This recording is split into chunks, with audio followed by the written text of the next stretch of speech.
This plan puts us on a path to beating the virus. This plan gives those families who are struggling the most the help and the breathing room they need to get through this moment. This plan gives small businesses in this country a fighting chance to survive. We got the jobs report for July, which showed the U.S. economy added 528,000 jobs in the month. We're back to pre-pandemic levels. Almost 10 million jobs since I took office. That's the fastest job growth in history. They have finally passed the bipartisan infrastructure bill, a cornerstone of the Biden agenda. The $1 trillion package is focused on roads, bridges, railways, and broadband internet. Together with the infrastructure bill, millions of lives will be changed for the better. Now let me sign this bipartisan bill. President Biden signed the reauthorization of the Violence Against Women Act. This reauthorization is testament to the power of your voices and your tireless dedication to changing things for the better. To provide more protection against domestic violence, stalking, sexual assault, to support survivors, and help them find ways out of their abusive situations. My nominee for the United States Supreme Court is Judge Ketanji Jackson. It has taken 232 years and 115 prior appointments for a black woman to be selected to serve on the Supreme Court of the United States. Today I'm signing the law of the CHIPS and Science Act, a once-in-a-generation investment in America itself. The $280 billion package includes tens of billions of dollars to bolster the semiconductor industry here in the United States. Today is a day for builders.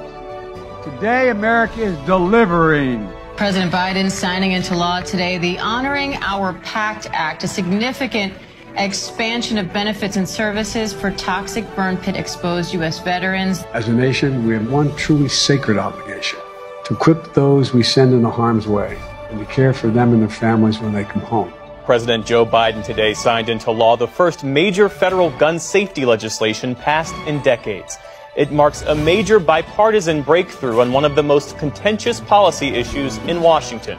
It does include actions I've long called for that are going to save lives.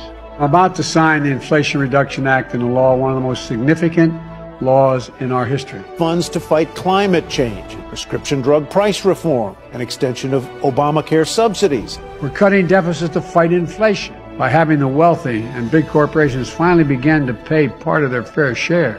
No one earning less than $400,000 a year will pay a penny more in federal taxes. With this law, the American people won and the special interests lost. When I was elected, I said we were going to get the government out of the business of battling on Twitter and back in the business of delivering for the American people. Look at Joe Biden. This has been an extraordinarily successful 2 years legislatively. This administration began amid a dark time in America, the once-in-a-century pandemic, devastating joblessness, clear and present threats to democracy, and we've not given in. Instead, we're delivering results for the American people. We're giving Medicare the power to negotiate prices now.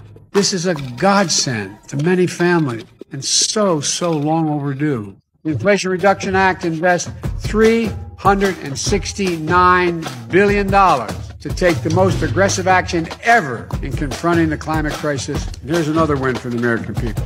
We're cutting deficits to fight inflation by having the wealthy and big corporations finally begin to pay part of their fair share. Let me emphasize, no one earning less than $400,000 a year will pay a penny more in federal taxes. The Inflation Reduction Act does so many things that for so many years, so many of us have fought to make happen. It's about showing the American and the American people that democracy still works in America.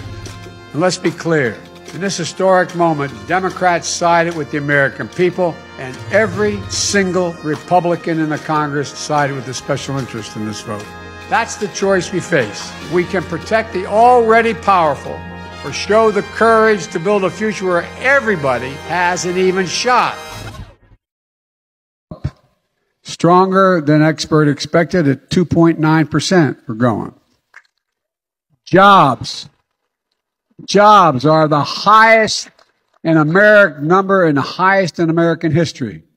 And wages are up, and they're growing faster than inflation. Over the past 6 months, inflation has gone down every month, and God willing, will continue to do that. Manufacturing jobs continue to go up stronger than any time in the last 40 years. And I don't think it's unfair to say that this is all evidence that the Biden economic plan, because y'all, is actually working. It's working. It really is. We're moving in the right direction. Now we've got to protect those gains. We've got to protect those gains that our policies have generated. Protect them from the MAGA Republicans in the House of Representatives who are threatening to destroy this progress. They want to impose a 30% national sales tax on everything from food, clothing, school supplies, housing, cars, a whole deal, 30%. It's almost unbelievable. And beyond that, they're actually threatening to have us default on the American debt. I have a rhetorical question. What in God's name would the Americans give up the progress we've made for the chaos they're suggesting? This nation has gone through too much. We've come too far to let that happen.